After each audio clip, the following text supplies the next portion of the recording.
lisensya, tapos pasaway ka pa. Anong gagawin ko sa'yo? Bakit gagaya ka sa kanila? Yun, may mga lisensya, okay lang kita niya pag nahuli. Eh, ikaw? At matitikitan yung mga tricycle driver na yan.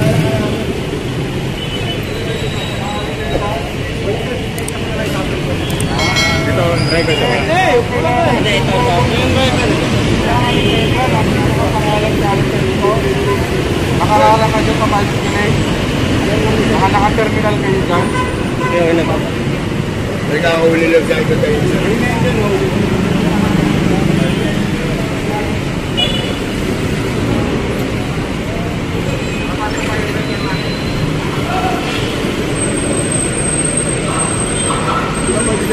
Wala lang kayo.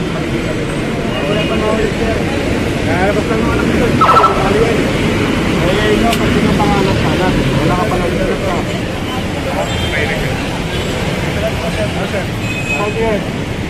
Yun, i-impound yung tricycle na yun.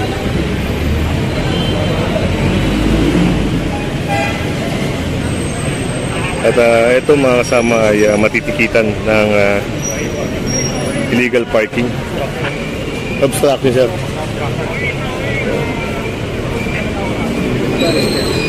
Mga kasama, na sa kabaan tayo ng Libertad Taft Avenue.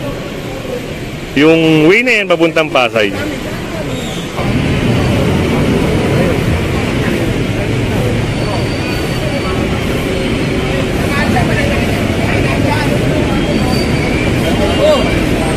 dito ka? Naka-San Pedro Laguna ka eh.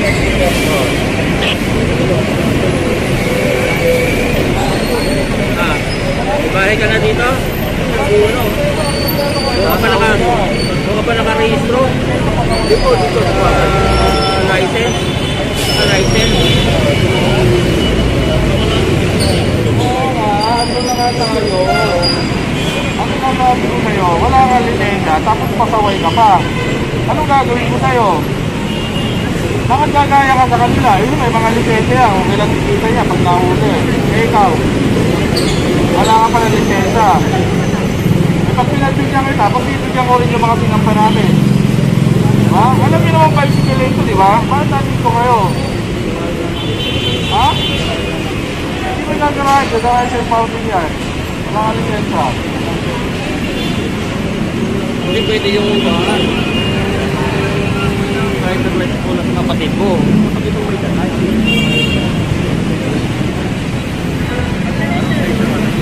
Diba, kasama at nakikiusap siya kay Sir Tulio, pero hindi pumayag siya dahil impoundable kasi walang lisensya yung driver na to.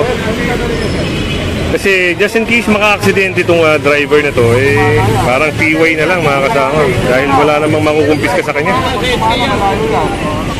Mahirapan ka pa ron. Pag tumalo, mahirap yan. Kasi ko na kayo papadala eh, para mapuntahan nyo na ito kagad.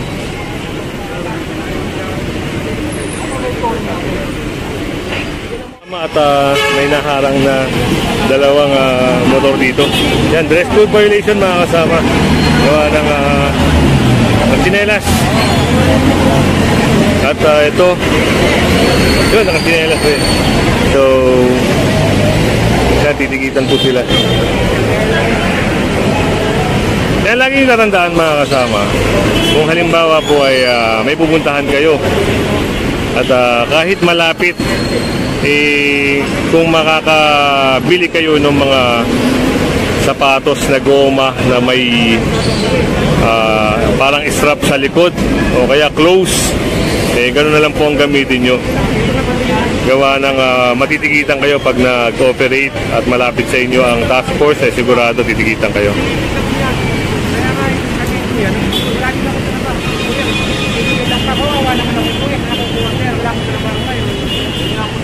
Kaya nga nag-iusap ako sa iyo, pwede naman. Pasensya na po sir ha. Kawawa naman ako. At yun, isang motorsiklo ang napara rito. At yun, sa kabila.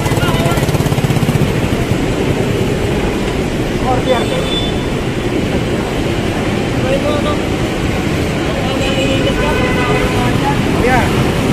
Dito mga lipat dito. Yan.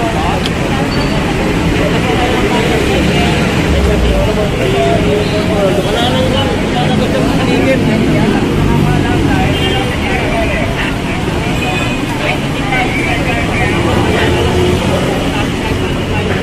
Yan na, kaya lang para sa telephone, naka-source po tayo. Dapat po, naka-apply na tayo. Kaya naka-source. Babalik ko sa inyo sa ring lisensya nyo. Kasi issue lang kayo ng ticket. Bayad center po, bayad center. Ano nga, magpipilap ka lang? May pilaan pang doon sir. Then, violation mo. Saan mo magkano kaya? Para magbayad. Okay na mo, wala naman kasi.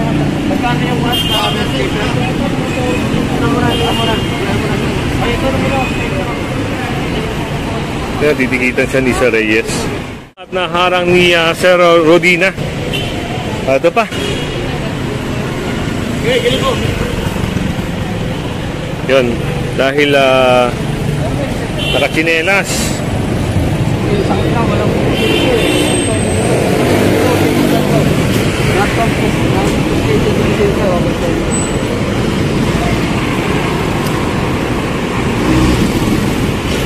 Yan, titikitan po yan ni Sir Reyes, yung driver na ito. Ayun, meron pa rin ayun, isa pa. Yan, pinatabi ni Sir Rodina. Yun, dress code violation mga kasama.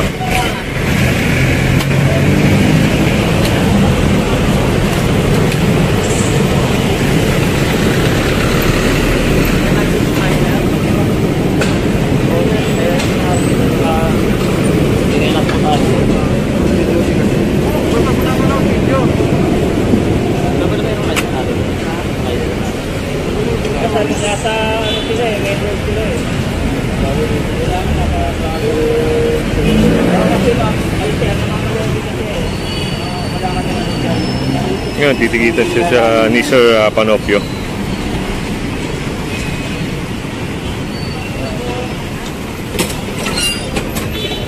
At ito, yung napara kanina. Yan, titikitan na siya ni Sir Muhi.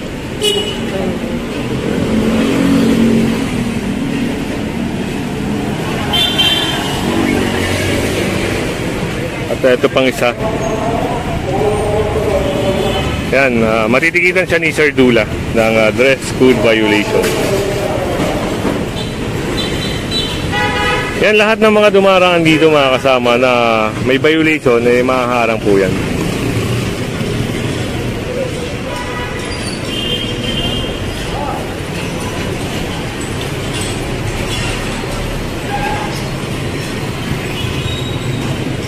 Pag dress code, sir, magkano?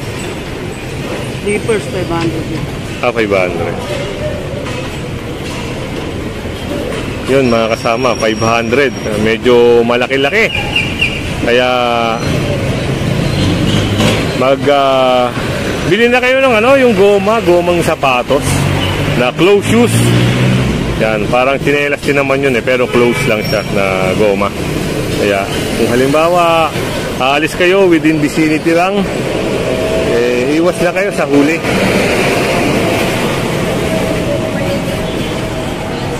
Mga ganyan sapatos na goma mga kasama. Dahil iwas huli.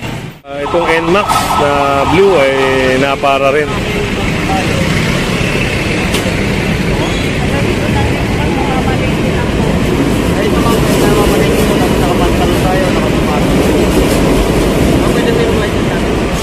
Yun, nakachinelas si ma'am.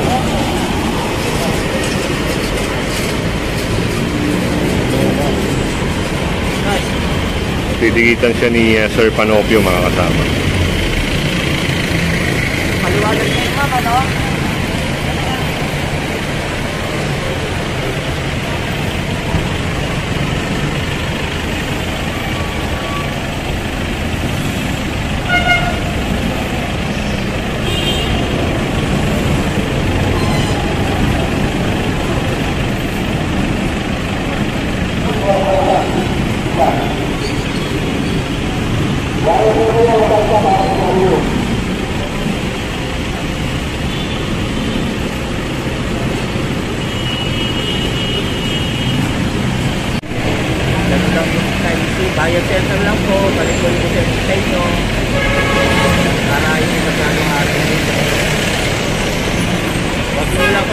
kasi ng 7 working days.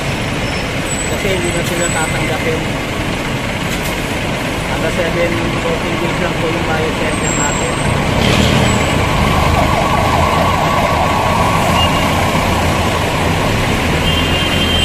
Yun mga kasama, once na napigilan kayo, wag niyo pong papalagpasin ng 7 days.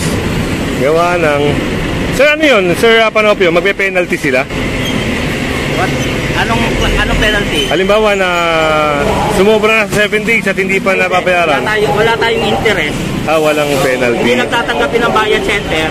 Obligado na silang pumunta ng head office, doon na nila babayaran. Okay. Yun lang yung kaibahan ng hindi nila nabayaran on time. Pero yung sa penalty, wala tayong penalty. Kahit ilang months pa, wala tayong interest dito. So, abala lang po pala sa inyo kung halimbawa ay mag-lapse na yung 1 week, your 7 days, maabala kayo dahil pupunta kayo doon sa may Orense sa head office ng MMD at doon kayo magbabayad ng inyong violation. Parang